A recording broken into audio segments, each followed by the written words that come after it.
2026년 기초연금 제도 바뀌는 거 모르시면 한 달에 34만 원씩 그냥 날립니다. 1년이면 408만 원입니다. 10년이면 4천만 원이 넘어요. 지금 이 순간에도 모르고 넘기시는 분들이 정말 많으세요. 지금 이 순간에도 모르고 계신 분들이 정말 많으세요. 요즘 동네 어디를 가도 이런 말들이 들립니다. 기초연금 내년부터 완전히 없어진다면서요? 우리 같은 사람들은 이제 한 푼도 못 받는 거 아니에요? 옆집 할머니는 차 한 대 있다고 연금 끊겼다는데 정말인가요? 아니, 집 한 채만 있어도 이제 못 받는다던데요? 이렇게 잘못된 소문들 때문에 지금 이 순간에도 수많은 어르신들이 제대로 된 정보를 못 얻고 계십니다. 오늘 이 영상 끝까지 안 보시면 여러분이 받을 수 있는 연금을 한 푼도 못 받게 될 수도 있습니다. 저는 30년 동안 노후재정과 복지제도를 연구해온 박사 이도현입니다. 그동안 현장에서 수천 분의 어르신들을 상담하면서 정말 안타까운 경우를 너무 많이 봤어요. 잘못 알고 계셔서 신청도 안 하시는 분들, 받을 수 있는데 포기하시는 분들, 신청했다가 억울하게 탈락하시는 분들이 정말 많으세요. 어떤 분은 딱 하루 차이로 한 달치 연금을 날리셨고, 어떤 분은 통장 정리 한 번 안 하셔서 1년 내내 못 받으셨어요. 또 어떤 분은 차 한 대 샀다가 연금이 절반으로 줄었고요. 특히 올해부터 기준이 완전히 바뀌었습니다. 예금도, 적금도, 전세보증금도, 자동차도 전부 소득으로 계산됩니다. 심지어 보험 만기금까지도 다 잡혀요. 그걸 모르고 신청하시면 탈락하거나 감액되는 경우가 엄청 많아요.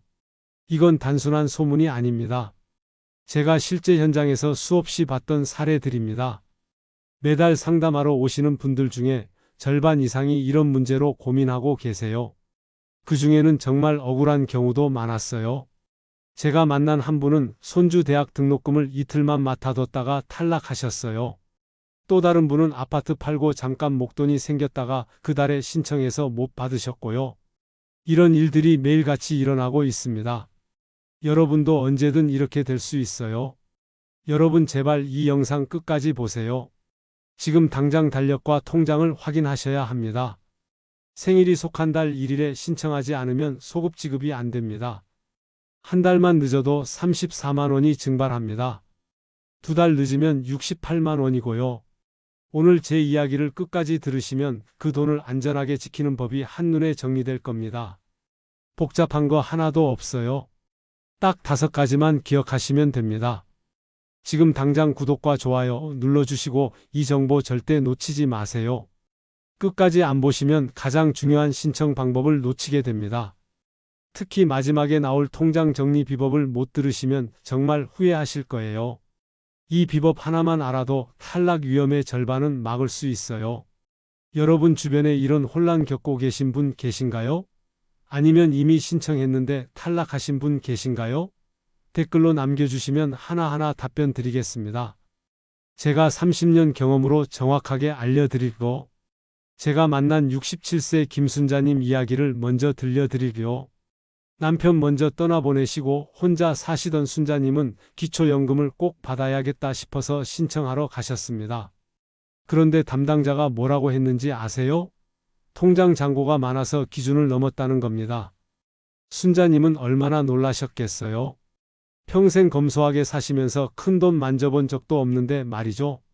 그건 제 돈이 아니라 아들이 집 팔고 잠깐 맡긴 거예요. 며칠 후에 다시 가져간다고 했어요. 그냥 일주일만 맡아달라고 해서 통장에 넣어뒀던 건데 말이죠. 하지만 제 돈은 냉정했습니다. 통장에 찍힌 금액이 그대로 소득으로 계산됩니다. 아들 돈인지 내 돈인지 구분하지 않아요. 결국 순자님은 한 푼도 받지 못했습니다. 아들 돈을 잠깐 맡아뒀다는 이유만으로 말이죠. 순자님이 얼마나 억울해 하셨는지 아세요? 평생 성실하게 사시고 세금도 꼬박꼬박 내셨는데 이렇게 될 줄은 꿈에도 몰랐대요. 순자님은 제게 이렇게 말씀하셨어요. 선생님, 저는 정말 몰랐어요. 통장에 돈이 있으면 안 된다는 걸 누가 알려줬어야 하는 거 아니에요? 정말 가슴이 아팠습니다. 이런 정보를 미리 알았더라면 충분히 피할 수 있었던 일인데 말이죠. 이런 일이 남의 일 같으세요? 절대 아닙니다. 지금 이 순간에도 똑같은 실수를 하시는 분들이 정말 많아요. 통장 한 장, 차량 한 대, 보험 만기금 하나 때문에 연금이 날아가는 경우가 의외로 많습니다. 어떤 분은 손주 등록금을 잠깐 맡아뒀다가 탈락하셨고, 어떤 분은 딸 결혼 자금을 일주일만 보관했다가 연금을 못 받으셨어요. 또 어떤 분은 보험 만기금이 들어온 그 달에 신청해서 전액 탈락하셨습니다. 이 이야기를 끝까지 들으셔야 전체 흐름을 알 수 있습니다. 여러분도 모르는 사이에 이런 함정에 빠져 계실 수 있어요. 지금 당장 통장 앱 켜서 잔액 확인해 보세요. 혹시 자녀 돈이 들어와 있진 않나요? 보험 만기금이 최근에 입금되진 않았나요? 친척한테 빌려준 돈이 돌아와서 잠깐 통장에 있진 않나요? 이런 작은 것들이 여러분의 연금을 날려버릴 수 있습니다. 오늘 영상에서는 이 실수를 피하는 구체적인 방법을 알려드리겠습니다. 어떤 통장을 없애야 하는지, 언제 정리해야 하는지, 보험은 어떻게 처리해야 하는지 전부 다 알려드릴 거예요. 30년 경험으로 쌓아온 노하우를 오늘 전부 공개합니다. 이걸 알면 여러분은 절대 억울하게 탈락하지 않으실 거예요. 혹시 아직 구독과 좋아요를 누르지 않으셨다면 지금 바로 눌러주세요. 이 채널은 여러분의 건강한 노후를 응원합니다. 끝까지 보시면 왜 지금 당장 점검을 해야 하는지 확실히 알게 되실 겁니다. 이 영상 하나로 여러분의 노후 자금 408만 원을 지킬 수 있어요. 10년이면 4천만 원이 넘습니다. 오늘 이 영상에서 말씀드릴 내용은 여러분의 노후 자금 관리 방식을 완전히 바꿀 수 있는 중요한 지혜입니다. 이 이야기를 끝까지 듣고 실천하셔야만 진정한 변화를 경험할 수 있습니다. 뒤에 나올 통장 정리 방법을 모르시면 지금까지의 노력이 의미 없어질 수 있어요. 정말입니다. 한 가지만 놓치셔도 34만 원이 날아가요. 두 가지 놓치면 68만 원이고요. 이렇게 작은 변화만으로도 결과가 완전히 달라질 수 있습니다. 여러분의 통장 관리 습관을 바꾸는 작은 실천만으로도 충분히 막을 수 있는 일이죠. 어렵지 않아요. 오늘 제가 알려드리는 대로만 하시면 됩니다. 메모 준비하셨죠? 지금부터 정말 중요한 이야기가 나옵니다. 펜 들고 적으면서 들으셔도 좋아요. 그래서 이제는 우리 일상에서 기초연금 탈락을 부르는 요소들을 하나씩 짚어보겠습니다. 첫 번째부터 다섯 번째까지 전부 실제 사례를 바탕으로 설명드릴 거예요. 여러분이 절대 놓쳐서는 안 될 내용들입니다. 집중해서 들어주세요. 통장 잔고를 그냥 방치하고 계신 분들 정말 많으세요. 이게 왜 문제가 되는지 아시나요? 통장 잔액은 단순 저축이 아니라 소득으로 환산됩니다. 보건복지부 지침에 따르면 금융재산은 기본 공제 2천만 원을 뺀 후에 연 4% 환산율을 적용한다고 명시되어 있습니다. 무슨 말이냐면 통장에 3천만 원이 있으면 1천만 원에서 4%인 40만 원이 연간 소득으로 잡힌다는 거예요. 한 달로 치면 약 3만 3천 원 정도가 소득으로 계산되는 겁니다. 68세 박순덕님 이야기를 들려드릴게요. 딸이 잠깐 급한 일이 있어서 돈을 맡겼대요. 한 달만 있다 가져간다고 했죠. 그런데 그 한 달 사이에 기초연금 신청 기간이 걸렸던 겁니다. 순덕님은 몰랐어요. 통장에 돈이 많으면 안 된다는 걸 말이죠. 결과가 어떻게 됐을까요? 한 달에 34만 원 전액 탈락했습니다. 딸 돈 때문에 자기 연금을 못 받게 된 거예요. 순덕님이 얼마나 속상해 하셨는지 몰라요. 여러분 꼭 기억하세요. 자녀 돈은 반드시 본인 명의 통장으로 구분하셔야 합니다. 사용하지 않는 계좌는 미리 해지하세요. 잠깐 맡아둔 돈이라도 입금 시점 잔액으로 계산되니까 정말 주의하셔야 해요. 혹시 자녀 돈이 잠시 내 통장에 있진 않나요? 지금 바로 확인해 보세요. 내일 당장 자녀한테 전화해서 돈 빼라고 하세요. 그게 여러분 연금 지키는 첫걸음입니다. 보험 만기금 수령 시점도 엄청 중요합니다. 이거 놓치시면 정말 큰일 나요. 보험 만기금이 들어오면 일시적으로 금융재산이 늘어나서 탈락 사유가 됩니다. 국민연금공단은 신청월 잔액 기준으로 계산한다고 명시하고 있어요. 그러니까 신청하는 그 달에 통장에 돈이 얼마나 있느냐가 중요한 겁니다. 69세 최만수님은 20년 동안 꼬박꼬박 부은 보험 만기금 7,500만 원 때문에 탈락했습니다. 평생 모은 돈인데 그 돈 때문에 연금을 못 받게 된 거예요. 만수님이 제게 이렇게 말씀하셨어요. 선생님, 이거 정말 억울해요. 제가 평생 모은 돈인데 이걸로 노후 준비하려고 했던 건데 이 돈 때문에 연금을 못 받다니요. 정말 가슴이 아팠습니다. 만기금은 연금형으로 전환하거나 만기 시점을 신청월 이후로 조정하세요. 보험사에 미리 연락해서 전환 상품이 있는지 확인하세요. 요즘은 대부분 보험사에서 연금형 전환 상품을 운영하고 있어요. 한 번에 목돈으로 받지 말고 나눠서 받으시면 소득으로 덜 잡혀요. 내 보험 만기일이 혹시 신청월과 겹치지 않나요? 지금 당장 보험증권 꺼내서 확인해 보시길 바랍니다. 차량 가액이 4천만 원을 넘으면 큰일 납니다. 차량 가액이 4천만 원을 초과하면 고급차로 분류되어서 소득에 전액 반영됩니다. 복지부 고시 기준에 따르면 차량 가액 4천만 원 이상일 때는 100% 반영한다고 되어 있어요. 무슨 말이냐면 4천만 원짜리 차는 연 4%인 160만 원이 소득으로 잡힌다는 겁니다. 한 달로 치면 약 13만 원이 소득으로 계산돼요. 70세 이병호 부부님은 전기차 4,500만 원짜리를 구입했어요. 환경도 생각하고 좋은 차 타고 싶으셨던 거죠. 요즘 전기차 많이 타시잖아요. 그런데 그 후에 연금이 절반으로 감액됐습니다. 병호님이 얼마나 후회하셨는지 몰라요. 선생님, 차만 조금 싼 걸로 샀어도 연금을 다 받을 수 있었는데요. 정말 안타까웠습니다. 차량 교체 전에 차량 가액 시세를 확인하셔서 4천만 원 이하로 조정하세요. 3,900만 원짜리 차와 4,100만 원짜리 차는 하늘과 땅 차이예요. 200만 원 차이로 연금을 못 받을 수도 있어요. 여기서 중요한 게 있어요. 자녀 명의라도 실제 사용자가 부모면 본인 재산으로 간주됩니다. 차량 등록증에 부모님 주소가 되어 있으면 부모님 차로 봐요. 혹시 새 차 구입 계획이 있으신가요? 그러시다면 꼭 가격부터 확인하세요. 4천만 원 넘으면 절대 안 됩니다. 생일 지나서 신청하시는 분들도 정말 많으세요. 이거 한 달만 늦어도 34만 원이 날아갑니다. 생일이 속한 달 1일부터 신청이 가능한데 한 달 늦으면 그 달은 소급이 안 돼요. 보건복지부 안내 기준에도 최초 신청월 기준으로 지급한다고 나와 있습니다. 그러니까 3월 10일이 생일이면 3월 1일부터 신청할 수 있어요. 근데 4월에 신청하면 3월 달 연금은 못 받는 겁니다. 66세 한정희님은 생일이 3월 10일이었는데 4월에 신청했어요. 깜빡 잊고 계시다가 늦게 신청하신 거죠? 그래서 34만 원을 손실 봤습니다.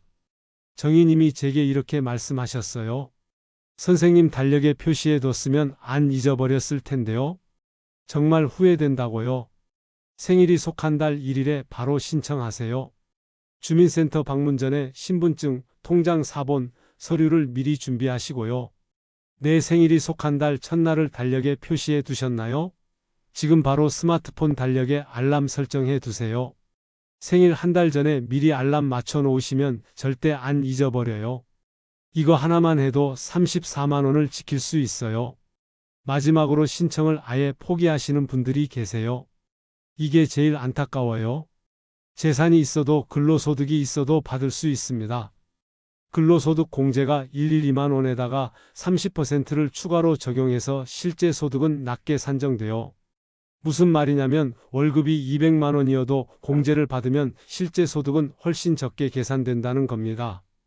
65세 김평호님은 월급이 있다고 포기했다가 뒤늦게 신청했는데 전액 수급에 성공했습니다. 병호님은 아르바이트로 한 달에 150만 원 정도 버셨어요. 그래서 못 받는 줄 알고 포기하셨던 거예요. 근데 제가 계산해 드렸더니 공제를 받으면 받을 수 있더라고요. 병호님이 얼마나 기뻐하셨는지 몰라요. 일하면서도 신청하세요. 근로소득 공제 덕분에 감액되지 않을 수 있습니다. 안 된다고 들으셨다면 이유부터 확인하시고 내년에 다시 신청하세요.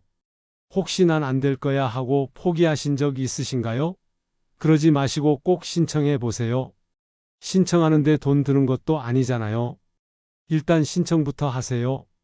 이렇게 5가지만 정리해도 탈락 위험의 80%는 막을 수 있습니다. 통장 정리하고 보험 만기일 확인하고 차량 가격 체크하고 생일 달력에 표시하고 일하셔도 신청하시면 됩니다. 어렵지 않죠? 오늘 당장 하실 수 있는 일들이에요. 이제 탈락을 막는 실전 준비법을 더 구체적으로 알려드리겠습니다. 기준일 잔액, 차량가액, 신청 서류 이 세 가지를 미리 점검하셔야 합니다. 신청월 안에 금전 이동이나 예금 입출금은 가급적 피하세요. 지금부터 제가 말씀드리는 5가지를 메모하시면서 들으세요. 이거 진짜 중요합니다. 하나라도 놓치시면 안 돼요. 첫째, 달력에 표시하세요. 생일이 속한 달의 1일에 빨간 동그라미를 크게 그려 놓으세요. 스마트폰 쓰시는 분들은 달력 앱에 알람 맞춰 놓으시고요. 아예 한 달 전에도 알람을 하나 더 맞춰 놓으시면 좋아요. 그러면 미리 서류 준비하실 수 있거든요. 둘째, 통장을 정리하세요. 3개월 전부터 휴면계좌나 옛날 예금을 해지하시는 겁니다. 사용하지 않는 통장이 몇 개나 되세요? 옛날에 만들어 놓고 그냥 둔 통장들 많으시잖아요. 그런 통장들 다 정리하세요. 잔액이 조금이라도 있으면 다 소득으로 계산돼요. 통장은 딱 하나만 쓰시는 게 제일 좋아요. 셋째, 재산 목록을 작성하세요. 집, 자동차, 보험, 예금을 항목별로 메모해 두시는 거예요. 종이에 적으셔도 되고 스마트폰 메모장에 적으셔도 돼요. 우리 집 시세는 얼마인지, 차는 몇 년식이고 시세가 얼마인지, 보험은 언제 만기되는지, 예금은 지금 얼마나 있는지 전부 다 적으세요. 이렇게 정리해 놓으면 신청할 때 훨씬 편해요. 넷째, 서류를 준비하세요. 신분증, 통장 사본, 배우자 서류를 동시에 제출하셔야 합니다. 주민센터 가시기 전에 미리 준비하세요. 신분증은 주민등록증이나 운전면허증 가져가시고요. 통장 사본은 은행 앱에서 출력할 수 있어요. 배우자분이 계시면 배우자 서류도 같이 준비하세요. 한 번에 다 가져가시는 게 좋아요. 다섯째, 상담 전화를 하세요. 국민연금공단 1355로 사전 문의하시면 친절하게 알려드립니다. 신청 전에 미리 전화해서 내가 받을 수 있는지 없는지 확인하세요. 통장에 얼마 있는데 받을 수 있나요? 차가 있는데 괜찮나요? 이런 거 다 물어보세요. 상담원들이 정말 친절하게 알려줘요. 이 중에서 아직 안 하신 항목이 있나요? 지금 바로 시작하세요. 오늘 당장 달력 꺼내서 생일 표시하시고 통장 정리하시고 재산 목록 작성하세요. 이거 하는데 1시간도 안 걸려요. 이 1시간이 여러분의 408만 원을 지켜줍니다. 만기일이나 보험, 차량 구매 같은 건 신청 3개월 전에 조정하시는 게 안전합니다. 예금 잔액은 신청서 제출일 기준으로 계산되니까 정말 주의하셔야 해요. 만기일을 미루거나 자녀 통장으로 분리하시고 차량 구매 시기도 조정하세요. 신청하기 전 3개월 동안은 큰돈 움직이지 마세요. 집 팔지 마시고 차 사지 마시고 보험 해약하지 마세요. 지금 바로 만기일 한번 확인해 보시겠어요?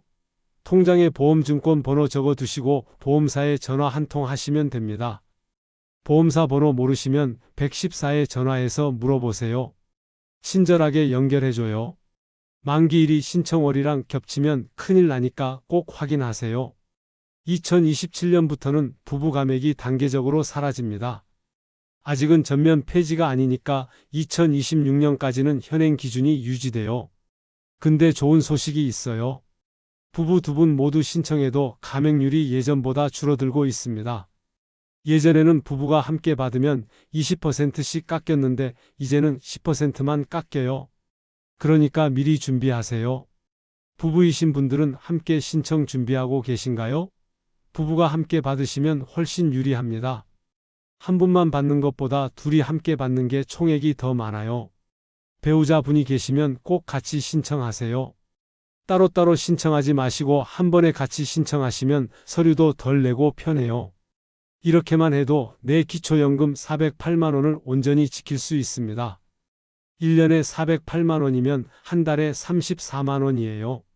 이 돈이면 병원비도 내고 약값도 내고 손주들 용돈도 줄 수 있어요. 여행도 갈 수 있고요. 정말 큰 돈이잖아요. 이제 마지막으로 오늘 내용을 정리하면서 현실적인 제안을 드리겠습니다. 오늘 말씀드린 핵심을 다시 정리하겠습니다. 잘못된 상식은 뭐였죠? 일 안 하면 무조건 받을 수 있다는 거였습니다. 재산 없으면 다 받을 수 있다는 거였고요. 올바른 관리는 뭘까요? 내 재산이 소득처럼 계산된다는 걸 아는 겁니다. 통장 잔액도 소득이고 차량 가액도 소득이고 보험 만기금도 소득이에요. 이걸 알고 계셔야 해요. 잘못 관리하면 10년간 4천만 원이 날아가지만 제대로 준비하면 그 돈이 고스란히 내 노후를 지켜줍니다. 4천만 원이면 얼마나 큰 돈인가요? 여행도 가고 손주들 용돈도 주고 병원비도 낼 수 있는 돈입니다. 요양원 한 달 비용이 200만 원인데 4천만 원이면 20개월 동안 쓸 수 있어요. 정말 큰 돈이잖아요. 오늘 당장 할 수 있는 단 하나의 제안은 이겁니다. 달력에 내 생일이 속한 달 1일을 표시하고 통장 잔액을 지금 확인하세요. 이 두 가지만 해도 절반은 성공입니다. 어렵지 않잖아요? 지금 바로 하실 수 있잖아요? 영상 보시면서 바로 하세요. 스마트폰 꺼내서 달력 앱 켜시고 생일 표시하세요. 그 다음에 은행 앱 켜서 통장 잔액 확인하세요. 통장에 자녀 돈이 있으면 바로 빼세요. 내일 당장 자녀한테 전화하세요. 보험 만기일이 신청월이랑 겹치면 보험사에 전화해서 연기하세요. 차 사실 계획 있으시면 가격부터 확인하세요. 4천만 원 넘으면 안 된다는 거 꼭 기억하세요. 이거 세 가지만 하셔도 탈락 위험의 대부분은 막을 수 있어요. 다음 영상에서는 기초연금 외에도 함께 받을 수 있는 지원금을 알려드리겠습니다. 실버론, 주택연금, 노인 일자리 제도를 구체적으로 다뤄드릴 거예요. 여러분이 모르고 계신 지원금이 정말 많습니다. 기초연금만 받는 게 아니라 다른 지원금도 함께 받으시면 한 달에 50만 원 넘게 받으실 수도 있어요. 실버로는 집 담보로 돈을 빌리는 건데 이자가 정말 싸요. 시중은행보다 훨씬 낮아요. 주택연금은 집을 담보로 매달 연금을 받는 건데 집을 팔지 않아도 돼요. 평생 살면서 연금을 받을 수 있어요. 노인 일자리는 한 달에 몇십만 원씩 받으면서 일하실 수 있는 제도예요. 이런 것들을 다 합치면 한 달에 정말 큰 돈을 받으실 수 있어요. 오늘 내용이 도움이 되셨다면 구독과 좋아요 눌러주시고 주변 어르신께 꼭 공유해 주세요. 이 영상 하나가 누군가의 노후를 지킬 수 있습니다. 여러분의 친구분, 형제분, 이웃 어르신들께 이 영상 꼭 보여주세요. 모르고 계시다가 연금 못 받는 분들이 정말 많거든요. 댓글로 응원의 말씀 한마디씩 남겨주시면 정말 큰 힘이 됩니다. 제가 30년 동안 이 일을 하면서 가장 보람을 느낄 때가 언제인지 아세요? 여러분들이 댓글로 감사하다고 말씀해 주실 때예요. 덕분에 연금 받았어요. 정말 도움이 됐어요. 이런 댓글 보면 정말 힘이 나요. 여러분은 오늘부터 어떤 준비를 시작하실 건가요? 달력 표시부터 하실 건가요? 통장 정리부터 하실 건가요? 보험 만기일 확인부터 하실 건가요? 댓글로 꼭 알려주세요. 여러분의 성공 사례가 다른 분들께도 큰 도움이 됩니다. 저도 댓글 하나하나 다 읽어봐요. 시간이 걸리더라도 답변 드리려고 노력하고 있어요. 오늘 영상 끝까지 봐주셔서 정말 감사합니다. 여러분의 노후가 편안하고 행복하기를 진심으로 바랍니다. 다음 영상에서 또 만나요. 건강하세요.